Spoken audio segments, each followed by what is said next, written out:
আকৌ আজি আপোনালোকৰ লগত মই অন্য এটা খবৰ শ্বেয়াৰ কৰিম। বিশেষকৈ আজিৰ খবৰটো হৈছে টিউটৰ ছাৰ বাইদেউসকলে এটা গুৰুত্বপূৰ্ণ সমস্যা সমাধান কৰিবলৈ মাননীয় মুখ্যমন্ত্ৰী শিক্ষামন্ত্ৰীক আহ্বান জনাইছে। কাৰণ তেখেতসকলৰ সমস্যাখিনি একো এবুৰি সমস্যাৰে টিউটৰ সমস্যাটো জড়িত হৈ আছে আৰু সেই সমস্যাবিলাক সমাধান কৰিবৰ কাৰণে বাৰম্বাৰ গৈ অসমৰ চৰকাৰক বা অসমৰ মাননীয় মুখ্যমন্ত্ৰী শিক্ষামন্ত্ৰীক আমাৰ টিউটৰ ছাৰ বাইদেউসকলে দৃষ্টিগোচৰ কৰাবৰ কাৰণে বিভিন্ন সময়ত বিভিন্ন ধৰণৰ পদক্ষেপ লৈ আহিছে যদিও অসমৰ মাননীয় মুখ্যমন্ত্ৰী আৰু শিক্ষামন্ত্ৰীয়ে গুৰুত্ব প্ৰদান কৰা নাই। আৰু সেইবাবে আমাৰ টিউটৰ ছাৰ বাইদেউসকলে এতিয়া তেখেতসকলক অনুৰোধ জনাইছে নিৰ্বাচনৰ আগত টিউটৰ সমস্যা সমাধান কৰাৰ দাবী উত্থাপন কৰিছে। তেখেতসকলে ইয়াত উল্লেখ কৰিছে ভাৰতবৰ্ষৰ ভিতৰত একমাত্ৰ বেঞ্চাৰ বিদ্যালয় অসমতে অৱস্থিত। ভাৰতৰ কোনো এখন ৰাজ্যতে বেঞ্চাৰ বিদ্যালয় বুলি কোনো এখন ৰাজ্যতে নাই, কিন্তু অসমতে সেইখিনি আপোনাৰ আগৰ পৰাই চলি আহিছে, অতীতৰ পৰাই চলি আহিছে আৰু বৰ্তমানেও আছে আমাৰ বেঞ্চাৰ স্কুল অনুষ্ঠানত জড়িত শিক্ষক কৰ্মচাৰী। আৰু সেয়ে তেখেতসকলে প্ৰথমতে ইয়াত উল্লেখ কৰিছে ভাৰতবৰ্ষৰ ভিতৰত একমাত্ৰ বেঞ্চাৰ বিদ্যালয় অসমতে অৱস্থিত। অসম চৰকাৰে 2021 চনত কিছু বিদ্যালয় পদ প্ৰাধিকৰণ কৰিছিল। বৰ্তমান মুখ্যমন্ত্ৰী আৰু সেই সময়ৰ শিক্ষামন্ত্ৰী ডক্টৰ হিমন্ত বিশ্ব শৰ্মাই শিক্ষকসকলক টিউটৰ হিচাপে নিযুক্তি সমাৰোহত নিযুক্তি পত্ৰ বিতৰণ কৰিছিল। নিশ্চয় আপোনালোকে গম পায় 2021 চনৰ 5 ফেব্ৰুৱাৰী তাৰিখে কিছুমান বিদ্যালয় পদ প্ৰাধিকৰণ কৰি শিক্ষক হিচাপে প্ৰাধিকৰণ নকৰি বৰ্তমানৰ মুখ্যমন্ত্ৰী তেতিয়াৰ শিক্ষামন্ত্ৰী আমাৰ হিমন্ত বিশ্ব শৰ্মাই সেইসকল শিক্ষক কৰ্মচাৰীক টিউটৰ হিচাপে নিযুক্তি সমূহত তেখেতসকলে নিযুক্তি পত্ৰ বিতৰণ কৰিছিলে। নিযুক্তি মেলা পাতি তেখেতসকলক টিউটৰ হিচাপে নিযুক্তি পত্ৰ বিতৰণ কৰিছিলে। বিশাল নিযুক্তি সমাৰোহত মুখ্যমন্ত্ৰীয়ে কৈছিল টিউটৰসকলক এমাহৰ ভিতৰত পৰ্টেল খুলি দি শিক্ষকলৈ পদোন্নতি আৰু অৱসৰী টিউটৰসকলক এককালীন 10 লাখ টকাৰ আৰ্থিক সাহায্য দিম বুলি প্ৰতিশ্ৰুতি দিছিলে। নিশ্চয়কৈ আপোনালোকে জ্ঞাত যিসকল শিক্ষক কৰ্মচাৰী হয়তো সেই নিযুক্তি মেলাত গৈছিলে বা ৰাইজে গৈছিলে 2021 চনৰ 5 ফেব্ৰুৱাৰী তাৰিখে অসম চৰকাৰে নিযুক্তি মেলা পাতি অসমৰ বৰ্তমানৰ মুখ্যমন্ত্ৰী তেতিয়াৰ শিক্ষামন্ত্ৰী হৈ থাকোতে তেখেতসকলে ডিঙি পুলি তেখেতসকলে কথা দিছিলে বা কৈছিলে যে আমাৰ টিউটৰ শিক্ষক কৰ্মচাৰীসকলক এমাহৰ ভিতৰত পৰ্টেল খুলি দিয়া হ'ব, আপোনালোকে এমাহৰ ভিতৰত টিউটৰ পৰা টিচাৰ আপগ্ৰেড কৰিব পাৰিব। আৰু যিসকল অৱসৰ গ্ৰহণ কৰিছে এমাহ চাকৰি কৰি এসপ্তাহ চাকৰি কৰি অৱসৰ গ্ৰহণ কৰিছে সেইসকল শিক্ষক কৰ্মচাৰীক আপোনাৰ টিউটৰ কৰ্মচাৰীক 10 লাখ টকাকৈ এককালীন সাহায্য দিম বুলি প্ৰতিশ্ৰুতি প্ৰদান কৰিছিলে বা সেই নিযুক্তি মেলাত সেইধৰণে প্ৰতিশ্ৰুতি দিছিলে। কিন্তু আজি পৰ্যন্ত সেই টিউটৰ ছাৰ বাইদেউসকলক শিক্ষকলৈ উন্নতিকৰণ কৰা নহল বা তেখেতসকলক অৱসৰ কৰা টিউটৰ ছাৰ বাইদেউসকলক 10 লাখ টকাৰ কোনো আপোনাৰ প্ৰতিশ্ৰুতি দিয়া মতে প্ৰদান কৰা নহল। আকৌ সেই শিক্ষক কৰ্মচাৰীসকলক বা সেই টিউটৰ কৰ্মচাৰীসকলক টিউটৰৰ পৰা শিক্ষকলৈ উন্নতি কৰিবৰ কাৰণে তেখেতসকলে আকৌ বিভিন্ন ধৰণে স্বাৰ্থ আৰোপ কৰিহে তেখেতসকলে হয়তো শিক্ষকলৈ উন্নতিকৰণ কৰা হ'ব বুলি এতিয়া ক'বলৈ আৰম্ভ কৰিছে। এনেধৰণৰ অযুক্তিকৰ কথা কিছুমান কৈ টিউটৰ ছাৰ বাইদেউসকলক প্ৰাপ্যৰ পৰা বঞ্চিত কৰি ৰাখিবলৈ অসমৰ মাননীয় মুখ্যমন্ত্ৰী আৰু শিক্ষামন্ত্ৰীয়ে চেষ্টা কৰি আহিছে। কিন্তু সেইসকল শিক্ষক কৰ্মচাৰীসকলক বা সেইসকল টিউটৰ কৰ্মচাৰীসকলক এইখিনি স্বাৰ্থ আৰোপ কৰাৰ পাছত তেখেতসকলে এবাৰ চিন্তা কৰিব লাগিছিলে। সেইসকল শিক্ষক কৰ্মচাৰী আজিৰ শিক্ষক নহয়, তেখেতসকলে বছৰ বছৰ ধৰি বিনা বেতনে শিক্ষকতা কৰি আহি ৰাইজৰ দুখীয়া ল'ৰা ছোৱালীসকলক বিনামূলীয়াকৈ পাঠদান কৰি তেখেতসকলৰ মূল্যৱান সময়খিনি অতিবাহিত আমাৰ একোজন শিক্ষক কৰ্মচাৰী তেখেতসকলৰ সেই অৱসৰ সময়ত যদি তেখেতসকলক নানা ধৰণৰ যদি স্বাৰ্থ যদি আৰোপ কৰে আৰু সেই স্বাৰ্থ আৰোপ কৰাৰ পাছতো যদি সেই স্বাৰ্থখিনি পুৰাবৰ কাৰণে বা সেই কোৱালিফিকেশ্যনখিনি ল'বৰ কাৰণেও যদি অসম চৰকাৰে যদি কোনো এটা সুবিধা প্ৰদান কৰি নিদিয়ে তেনেহ'লে সেইসকল টিউটৰ কৰ্মচাৰীয়ে ক'ৰ পৰা সেইখিনি সুবিধা বা সেইখিনি কোৱালিফিকেশ্যন লৈ আহি তেখেতসকলে টিউটৰ পৰা টিচাৰ আপগ্ৰেড কৰা এটা সুবিধা পাব। আৰু সেই বিষয়টো অসম চৰকাৰ নিশ্চয়কৈ চিন্তা কৰিব লাগে। যদি তেখেতসকলৰ ওপৰত সেইখিনি যদি স্বাৰ্থ আৰোপ কৰিছে DLED যদি লাগে তেনেহ'লে যিসকল LPMৰ ক্ষেত্ৰত DLED যিসকল টিউটৰ ছাৰ বাইদেউসকলৰ নাই সেইখিনি DLED লোৱাৰ সুবিধা তেখেতসকলে সেই 5 বছৰত কৰি দিব লাগিছিলে, কিন্তু সেইখিনি নকৰিলে। যদি আইনত যদি সেইখিনিয়ে যদি লিখা আছিলে যিসকলৰ আপোনাৰ DLED নাই টেট নাই সেইসকলক DLED বা টেট নহ'লে টিউটৰ পৰা টিচাৰ আপগ্ৰেড কৰা নহ'ব বা যিসকলৰ আছে সেইখিনি আপগ্ৰেড কৰা হ'ব বুলি যদি আইনত উল্লেখ আছে তেনেহ'লে আইনত সেইখিনি কথাও আছে যিসকলৰ DLED নাই বা টেট নাই সেইখিনি ল'ব পৰা ব্যৱস্থা অসম চৰকাৰে কৰি দিব লাগিব সেই 5 বছৰৰ ভিতৰত। কিন্তু সেইখিনি অসম চৰকাৰে নকৰিলে আৰু সেই অসম চৰকাৰে যদি নকৰে তেনেহ'লে সেইসকল দুৰ্ভাগ্য টিউটৰ ছাৰ বাইদেউসকলে ক'ৰ পৰা DLED প্ৰশিক্ষণ লৈ আনিব। তেখেতসকলেতো এতিয়া ৰেগুলাৰ হিচাপে DLED কৰিব নোৱাৰে কাৰণ তেখেতসকলে এতিয়া বয়সৰ ঊৰ্ধ্বৰ সীমা হয়তো পাৰ হৈ গৈ আছে তেখেতসকলৰ অৱসৰৰ সময় কাৰোবাৰ 5 বছৰ কাৰোবাৰ 8 বছৰ কাৰোবাৰ 10 বছৰ আছে সেইসকল শিক্ষক কৰ্মচাৰী এতিয়া ঘৰত ৰেগুলাৰ কৰি তেখেতসকলে ডিএলএড পঢ়াৰ এটা সুবিধা পাব আৰু সেইখিনি কথা অসম চৰকাৰে চিন্তা কৰি তেখেতসকলক ডেপুটেশ্যনত ডিএলএড কৰাৰ সুবিধা প্ৰদান কৰিব লাগিছিলে আৰু যিসকলৰ ডিএলএড আছে সেইসকলক সেই 5 বছৰৰ ভিতৰত অসম চৰকাৰে টেট পাতি উদ্ধাৰ কৰিব লাগিছিলে কিন্তু অসম চৰকাৰে সেই টেট পতাৰ পৰা বঞ্চিত কৰি ৰাখিছে বা টেট পতা তেখেতসকলে হয়তো এতিয়ালৈকে সিদ্ধান্ত গ্ৰহণ নকৰিলে টিউটৰ ছাৰ বাইদেউসকলৰ কাৰণে সেইখিনি অসম চৰকাৰৰ দুখ আৰু সেইখন চৰকাৰৰ গাফিলতিৰ বাবে সেই টিউটৰ ছাৰ বাইদেউসকলে সেইখিনি সমস্যা ভুগি আছে আইনখনতেই উল্লেখ আছে যিসকল টিউটৰৰ আপোনাৰ কোৱালিফিকেশ্যন কম আছে বা শিক্ষকসকলে আপগ্ৰেড কৰিবৰ কাৰণে যিসকলৰ কোৱালিফিকেশ্যন নাই সেইসকল শিক্ষক কৰ্মচাৰীক কোৱালিফিকেশ্যন লোৱাত অসম চৰকাৰে সেইখিনি সুবিধা প্ৰদান কৰিব লাগিব সেইখিনি আপোনাৰ স্থান তেখেতসকলে দেখুৱাব লাগিব আপোনালোকে সেইখিনিৰ পৰা সেইখিনি কোৱালিফিকেশ্যন আনক তাৰ পাছত আপোনালোকক শিক্ষকৰ পৰা টিউটৰৰ পৰা শিক্ষকলৈ আপগ্ৰেড কৰা হ'ব বুলি তেখেতসকলে ক'ব লাগিছিলে কিন্তু তেখেতসকলে সেই টিউটৰ শিক্ষকসকলক নিযুক্তি দিয়াৰ পাছৰ পৰাই অসম চৰকাৰৰ টেট বন্ধ কৰি ৰাখিছে বা সেই টিউটৰ ছাৰ বাইদেউসকলৰ কাৰণে তেখেতসকলে সেই 5 বছৰত বিশেষ টেট পাতিব লাগিছিলে সেইখিনিও নাপাতিলে সেয়া অসম চৰকাৰ সম্পূৰ্ণভাৱে দোষ আছে আৰু অসম চৰকাৰে সেই সকলোবিলাক চিন্তা কৰি সেই স্বাৰ্থৰ পৰা তেখেতসকলক মুক্তি কৰি তেখেতসকলক টিউটৰ পৰা টিচাৰ আপগ্ৰেড কৰিবৰ কাৰণে আমাৰ এই টিউটৰ ছাৰ বাইদেউসকলে দাবী উত্থাপন কৰিছে আৰু সেইখন অসম চৰকাৰে যদি কৰিব বিচাৰে নিশ্চয়কৈ কৰিব পাৰে 2017-18 চনৰ যিখিনি প্ৰাধিকৰণ আইন সেইখন আইন সংশোধনী কৰি হলেও টিউটৰ ছাৰ বাইদেউসকলক টিউটৰৰ পৰা শিক্ষকসকলে উন্নতি কৰক আৰু যদিহে তেখেতসকলক টেট বাধ্যতামূলক তেনেহলে টেট লোৱাৰ এটা সুবিধা প্ৰদান কৰক বা বিশেষ টেট পতাৰ ব্যৱস্থা কৰক অসম চৰকাৰে সেই 5 বছৰত এবাৰ কৰি টেট পাতিব নোৱাৰিলে আৰু বিশেষ টেট নিশ্চয়কৈ অসম চৰকাৰে পাতিব পাৰিলেহেঁতেন যদি টিউটৰক উদ্ধাৰ কৰিম বুলি ভাবিলেহেঁতেন কিন্তু অসম চৰকাৰ সদিচ্ছা নাই আৰু সেইবাবে টিউটৰ ছাৰ বাইদেউসকলে ক'বলৈ বাধ্য হৈছে এই নিৰ্বাচনৰ আগত যদি টিউটৰ ছাৰ বাইদেউসকলৰ সমস্যাখিনি যদি অসম চৰকাৰে যদি তেখেতসকলৰ সমস্যাখিনি যদি সমাধান কৰি নিদিয়ে তেনেহলে ইয়াৰ প্ৰত্যুত্তৰ নিশ্চয়কৈ অসম চৰকাৰে ভুগিব লাগিব আৰু বৰ্তমান চৰকাৰে ইয়াৰ নিশ্চয়কৈ সেই টিউটৰ ছাৰ বাইদেউসকলৰ অভিশাপ লাগিব বুলি তেখেতসকলে ক'বলৈ বাধ্য হৈছে কাৰণ সেইসকল টিউটৰলৈতো পৰিয়াল আছে তেখেতসকলৰো পৰিয়ালৰ ভৱিষ্যতৰ কথা অন্ততঃ অসম চৰকাৰে চিন্তা কৰাৰ দায়িত্ব তেখেতসকলৰ কিন্তু তেখেতসকলে সেইখিনি চিন্তা নকৰিল কিন্তু অসম চৰকাৰৰ কামখিনি কৰাৰ সময়ত কিন্তু এই টিউটৰ ছাৰসকলে আপোনাৰ অসমৰ চৰকাৰী কৰ্মচাৰী হিচাপে তেখেতসকলক আপোনাৰ পূৰ্ণ পৰ্যায়ৰ কামত নিয়োজিত কৰে কিন্তু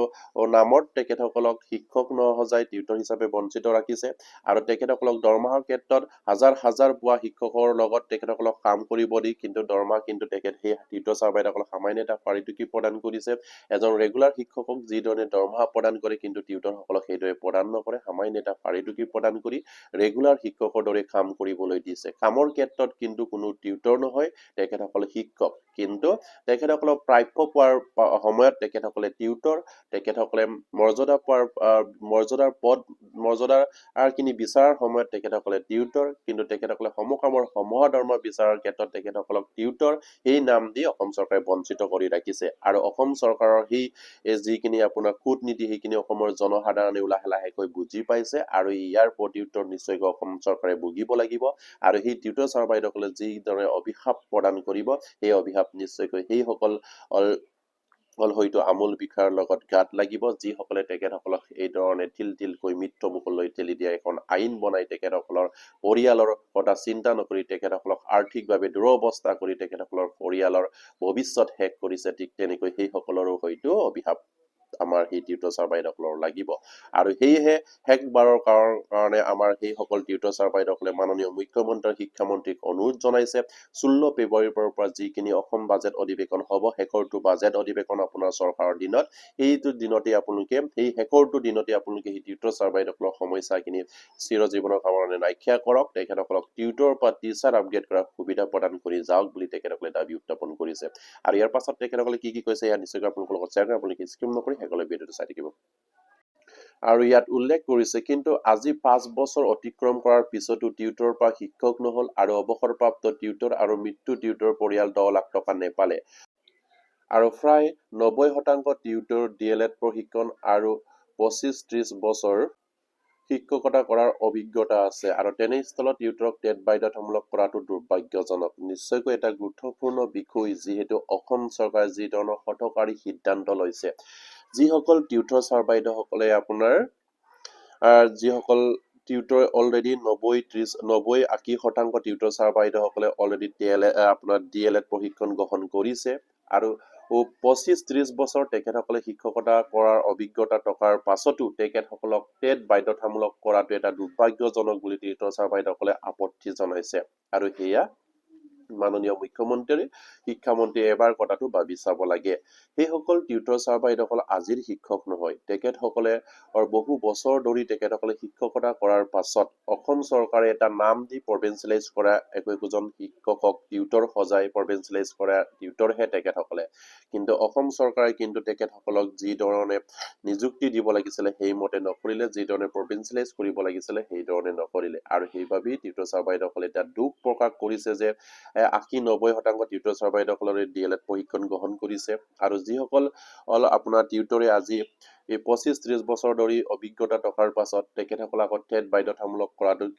সম্পূৰ্ণৰূপে দুৰ্ভাগ্যজনক বুলি তেখেতসকলে দাবী উত্থাপন কৰিছে আৰু ইয়াৰ পাছতে কৈছে টেট টকা সকলকে এই শিক্ষক কৰক বাকি টিউটৰ সকলক অন্য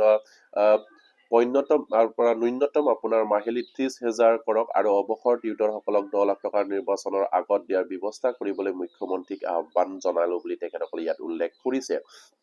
আৰু তেখেতসকলে উপায়ন্তৰ হৈ শেষত তেখেতসকলে ক'বলৈ বাধ্য হৈছে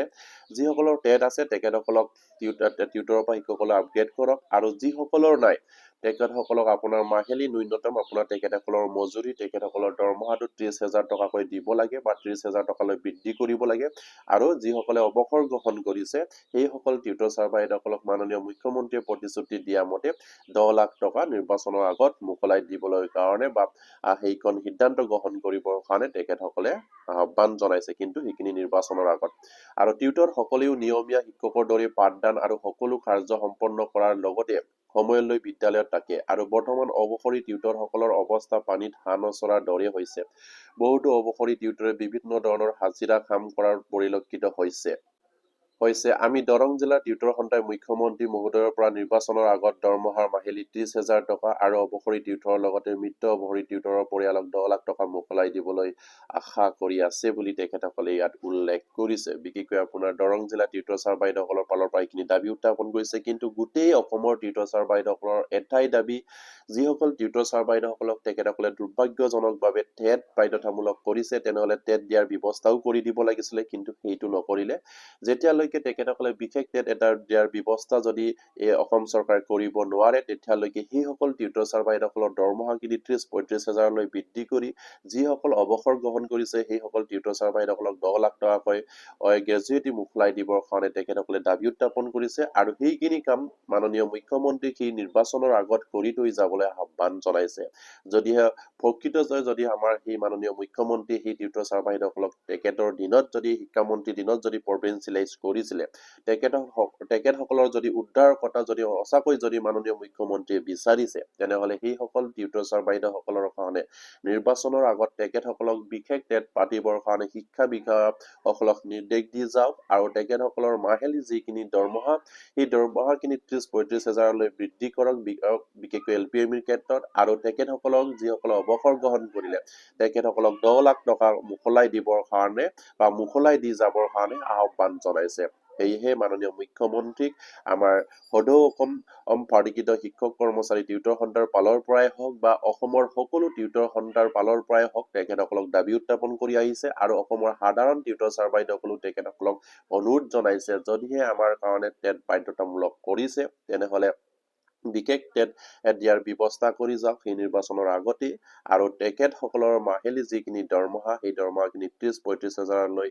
বৃদ্ধি কৰি যাওক আৰু তেখেতসকলৰ 10 লাখ টকাৰ আৰু যিখিনি অৱসৰ গ্ৰহণ কৰা টিউটৰ ছাৰ বাইদেউসকলৰ কাৰণে মোকলাই দি যাবৰ কাৰণে মাননীয় মুখ্যমন্ত্ৰীক আমাৰ সেই সকলো টিউটৰ ছাৰ বাইদেউসকলৰ পালৰ পৰা অনুৰোধ জনাইছে শেষৰটো কাৰ্যকালত শেষৰটো বাজেট অধিৱেশনত সেইখিনি কৰি থৈ যাওক বুলি মাননীয় মুখ্যমন্ত্ৰীক আহ্বান জনাইছে সেয়েহে প্ৰতিজন টিউটৰ ছাৰ বাইদেউসকলে আমাৰ ভিডিঅ'বিলাক শ্বেয়াৰ কৰি দিব অন্তত মাননীয় মুখ্যমন্ত্ৰীৰ এই দৃষ্টিগোচৰ কৰাব পাৰে আমাৰ ভিডিঅ'বিলাক কাৰণ তেখেতে হয়তো আমি গম পাওঁ মাননীয় মুখ্যমন্ত্ৰী খুব দয়ালু মানুহ তেখেতসকলৰ কৰিবলৈ যদি বিচাৰে তেনেহলে কৰিব নোৱাৰা কাম নাই আপোনালোকৰ কামখিনিও হয়তো শেষৰটো তেখেতৰ কাৰ্যকালত শেষৰটো যিখিনি টাইম তেখেতৰ আছে সেই টাইমত তেখেতসকলে শেষৰটো শ্বহীদ আমাৰ সেই টিউটৰ ছাৰ বাইদেউসকলক উদ্ধাৰ কৰিব বুলি আমাৰ টিউটৰ ছাৰ বাইদেউসকলে আশাবাদী সেয়ে প্ৰতিজন টিউটৰ ছাৰ বাইদেউসকলক আমাৰ ভিডিঅ'বিলাক শ্বেয়াৰ কৰিব বুলি আশা ৰাখিলো নমস্কাৰ জয় আই